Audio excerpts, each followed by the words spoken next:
Every major financial crash in the last 100 years has followed the same pattern. Not similar patterns. The same pattern. 1929 followed it. 1987 followed it. 2000 followed it. 2008 followed it. It's a 5-stage sequence that appears months, sometimes years, before the collapse actually happens. Wall Street knows about this pattern. The Federal Reserve knows about it. The people who manage money for billionaires definitely know about it, but you've probably never heard of it. Because if regular people understood what to look for, they'd pull their money out before the crash instead of after. I'm going to walk you through all 5 stages today, and I'm going to show you exactly where we are in that sequence right now. Spoiler, we're further along than you think. In 1929, a man named Roger Babson gave a speech at a business conference. He said 9 words that made him the most hated man on Wall Street. Sooner or later, a crash is coming, and it may be terrific. The audience laughed. Newspapers mocked him. Irving Fisher, the most celebrated economist of the era, dismissed him publicly, declaring that stocks had reached a permanently high plateau. 47 days later, the market collapsed. Fisher lost everything. He died in poverty. Babson made a fortune and went on to found a college that still exists today. But here's what most people don't know. Babson wasn't guessing. He had developed a systematic method for analyzing financial conditions. He looked at credit levels, market concentration, institutional behavior, liquidity conditions, and what he called trigger vulnerabilities. 5 factors, 5 stages. I spent 3 months going through historical records, Federal Reserve data, and academic papers to verify whether his framework actually held up across different crashes. It does, every single time. Let me show you. Stage 1 is the credit explosion. This is where it always starts. Not with greed, not with speculation, with debt. Before every major crash, there's a period where credit expands faster than the economy can absorb it. People borrow money they can't afford to repay. They use that borrowed money to buy assets. The buying pushes prices up. Rising prices make people feel wealthy. Feeling wealthy makes them borrow more. It's a feedback loop that feels like prosperity, but it's actually a trap being set. In the late 1920s, margin debt exploded. Ordinary Americans were putting down 10% and borrowing 90% to buy stocks. By 1929, total margin debt equaled the entire federal budget. Factory workers were leveraged like hedge funds. In 2007, it was mortgage debt. Banks created exotic instruments that let people buy homes with no money down. They packaged those mortgages into securities and sold them to pension funds. The leverage was hidden, but it was everywhere. In 2000, it was corporate debt. Companies with no profits borrowed billions to fund expansion. They used stock as collateral. When stock prices fell, the whole structure imploded. Now look at where we are today. Official margin debt sits around $750 billion. But that number is a lie. It only captures a fraction of the actual leverage in the system. Add in securities-based lending, where wealthy investors borrow against their portfolios, and you add another $800 billion. Add in the leverage embedded in options markets, where a small amount of money can control massive positions. And you add trillions more in notional exposure. Add in corporate debt, which has exploded to over $10 trillion, much of it used to buy back stock rather than build businesses. Add in government debt, which has crossed $34 trillion and requires interest payments larger than the defense budget. As a percentage of GDP, total debt in the American economy is now higher than it was in 1929, higher than 2008, higher than any point in recorded history. Stage 1 isn't just flashing red, it's on fire. Stage 2 is the concentration trap. Here's something they don't teach you in finance class. Crashes don't just happen because prices are high. They happen because risk is concentrated. When a small number of assets carry a disproportionate share of the market's value, the system becomes fragile. All it takes is one of those assets to stumble, and it drags everything else down with it. In 1929, the market was dominated by a handful of glamour stocks. Radio Corporation of America was the superstar. It went from under $2 to over $500 in a few years. People didn't understand radio technology. They just knew the stock kept going up. RCA made up a huge percentage of the market's value. When it cracked, the whole market cracked with it. In 2000, it was the dot-coms, Cisco, Intel, Microsoft, a handful of tech names. The NASDAQ was essentially a bet on 10 companies. When those 10 rolled over, trillions in wealth vanished. In 2008, concentration was hidden in the banking sector. 5 banks held the majority of derivatives exposure. When Lehman went down, it nearly took the whole system with it. Today, the concentration is staring us in the face, and somehow nobody seems concerned. The top 7 stocks in the S&P 500 now account for over 30% of the entire index. At certain points this year, it's been closer to 35%. Think about what that means. When you buy an S&P 500 index fund, which is what sits in most 401ks and retirement accounts, you're not really buying 500 companies. You're making a massive leveraged bet on Apple, Microsoft, Google, Amazon, Nvidia, Meta, and Tesla. If those 7 stocks drop 50%, your diversified index fund drops 15 to 20%, even if every other stock stays flat. And here's the thing about those 7 stocks. They're all trading at valuations that require perfection. Not good earnings, perfect earnings. Any disappointment, any slowdown, any crack in the narrative, and the selling will feed on itself. Passive investing has made this worse. Every dollar that flows into an index fund automatically buys more of the biggest stocks, pushing their prices higher, increasing their weighting, which means the next dollar buys even more. It's a momentum machine that works beautifully on the way up. On the way down, it reverses. Every dollar that flows out sells the biggest positions first. Forced selling creates more selling. This is stage 2, the concentration trap. And we're deeper in it than we've ever been. Stage 3 is the smart money exit. This is the stage that makes me angriest, because it reveals how the game actually works. Before every major crash, there's a period where institutional investors, the banks, the hedge funds, the family offices, the billionaires, quietly reduce their exposure. They sell their positions, they raise cash, they buy protection, they don't announce it, they don't warn anyone. In fact, their public statements often say the opposite. They tell you to stay invested. They tell you the fundamentals are strong. They tell you not to panic. And while they're saying that, they're heading for the exits. In 1929, the Morgans and the Rockefellers started liquidating in the summer, months before the October crash. Bernard Baruch, one of the richest men in America, was almost entirely in cash by September. Joseph Kennedy sold everything after his famous shoe shine boy conversation. But the real reason he sold was that he had connections to people who knew what was happening inside the banks. Regular Americans kept buying. They were the exit liquidity for the smart money. In 2007, hedge funds started shorting subprime mortgages a full year before the crash. Goldman Sachs famously bet against the same securities they were selling to clients. Executives at Countrywide and other mortgage lenders were dumping their personal stock while telling investors everything was fine. Regular Americans kept buying houses and bank stocks. They were the exit liquidity. Now let's look at today. Corporate insider selling has reached levels we haven't seen in decades. CEOs, CFOs, board members, the people who actually know what's happening inside these companies, are selling their stock at a historic pace.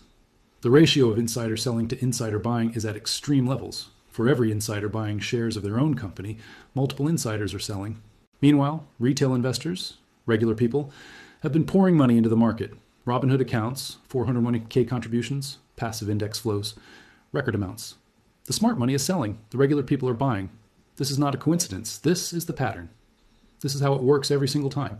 Stage 3 is flashing red. Stage 4 is the liquidity illusion. This is the sneakiest stage because everything still looks normal.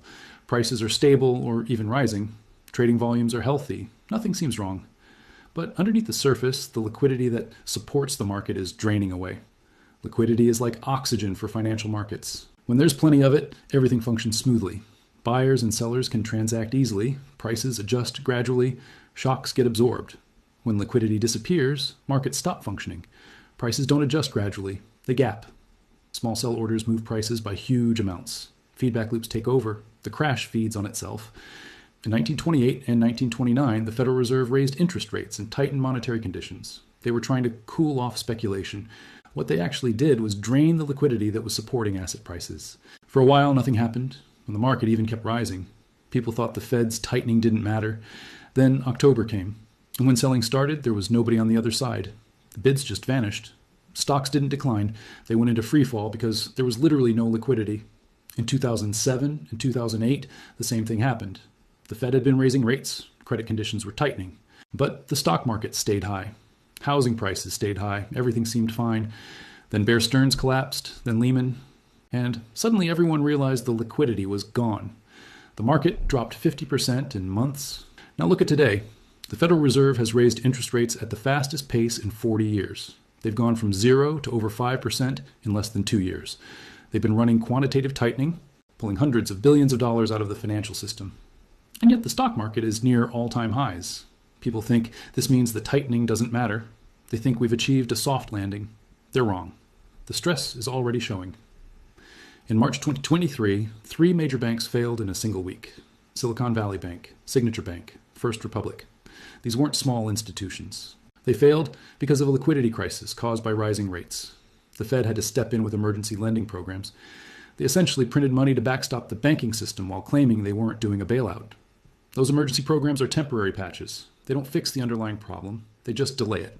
The Treasury market, the foundation of the entire global financial system, has been showing signs of stress. There have been moments where liquidity in the Treasury market nearly evaporated, the most liquid market in the world, and it's having plumbing problems. This is stage 4, the liquidity illusion. Everything looks calm on the surface. Underneath, the oxygen is being sucked out of the room. And that brings us to stage 5, the trigger. This is the one nobody can predict. And that's exactly what makes it so dangerous. Stage 5 is the event that turns a vulnerable market into a collapsing market. It's the match that lights the fuse. Here's what most people get wrong about triggers. They think the trigger causes the crash. It doesn't. The crash is caused by stages 1 through 4. The debt, the concentration, the smart money exit, the liquidity drain. Those create the conditions for collapse. The trigger just determines when. In 1929, the trigger was the Hatry case. Clarence Hatry was a British financier who got arrested for fraud in September. Nobody in America cared. It seemed irrelevant. But British banks had exposure to Hatry. They had to raise cash. So they sold their American investments. That selling created more selling. Within weeks, the market was in freefall. A minor British fraud case triggered the Great Depression, not because the fraud mattered, but because the system was so fragile that any shock would have done it. In 2008, the trigger was Lehman Brothers. But it could have been Bear Stearns, or AIG, or any number of other institutions. The system was primed to explode. Lehman was just the spark. So what's the trigger going to be this time? I don't know. Nobody knows. That's the nature of triggers. It could be geopolitical, a real escalation in Taiwan, something unexpected in the Middle East, a miscalculation with Russia. It could be financial, a major hedge fund blowing up, a sovereign debt crisis in Europe or Asia, a derivatives accident. And remember, the derivatives market is over $600 trillion in notional value. One major counterparty failure could cascade through the entire system. It could be something in the banking system, more regional banks failing, a run on a major institution, a crisis in commercial real estate that takes down the lenders who financed it. It could be political, a constitutional crisis, a debt ceiling standoff that goes wrong, a loss of confidence in the dollar. Or it could be something nobody is talking about. That's usually how it works. The trigger is never the thing everyone is worried about. It's the thing nobody sees coming. What I do know is this. When stages 1 through 4 are all flashing red, the trigger usually arrives within 12 to 24 months. We've had 4 stages confirmed since late 2024. That puts the window somewhere in 2025 or 2026. Now let me tell you what this doesn't mean. I'm not telling you the market is going to crash tomorrow. Timing is impossible. Markets can stay irrational longer than you can stay solvent. Anyone who tells you they know exactly when the crash is coming is lying. I'm also not telling you to sell everything and hide in a bunker. That's not a strategy. That's panic.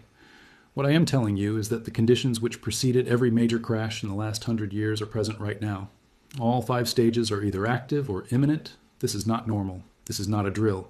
The question isn't whether you believe me. The question is what you're going to do with this information. Roger Babson didn't just predict the 1929 crash. He prepared for it. While everyone else was leveraged to the hilt, he held cash. While everyone else bought stocks at the top, he bought farmland and hard assets. When the crash came, he was positioned to survive and thrive. Irving Fisher, the genius economist who mocked Babson, lost everything. His fortune, his reputation, his legacy. He spent the rest of his life trying to recover and never did. The difference between them wasn't intelligence. Fisher was probably smarter. The difference was that Babson paid attention to the signals. He respected the pattern. He positioned himself for what was coming instead of what he wished would happen. You have the same choice right now. You can look at the data I just showed you and decide it doesn't apply to you. Markets always recover eventually, right? This time could be different. Or you can ask yourself some uncomfortable questions. How much of your wealth is in the stock market right now? Not just your brokerage account, your retirement accounts, your pension if you have one, your home equity if you live in a bubble market. How much of that is concentrated in a handful of mega-cap tech stocks? How much of your financial security depends on prices staying where they are or going higher? If the market dropped 50% over the next 18 months, which is what happened in 2008, would you be okay? Would you lose your retirement? Would you have to delay your plans by a decade? I'm not telling you what to do. I'm not a financial advisor. I'm a historian. I study patterns. And the pattern is clear. The people who get destroyed in crashes aren't stupid. They're just unprepared. They trust the experts who tell them everything is fine. They believe the system is more stable than it is. They assume someone would warn them if something was really wrong. Nobody warned them in 1929. Nobody warned them in 2008. Nobody's going to warn you now. The warning is the pattern itself, and now you know it. What you do next is up to you. If this video helped you see something you didn't see before, subscribe and turn on notifications.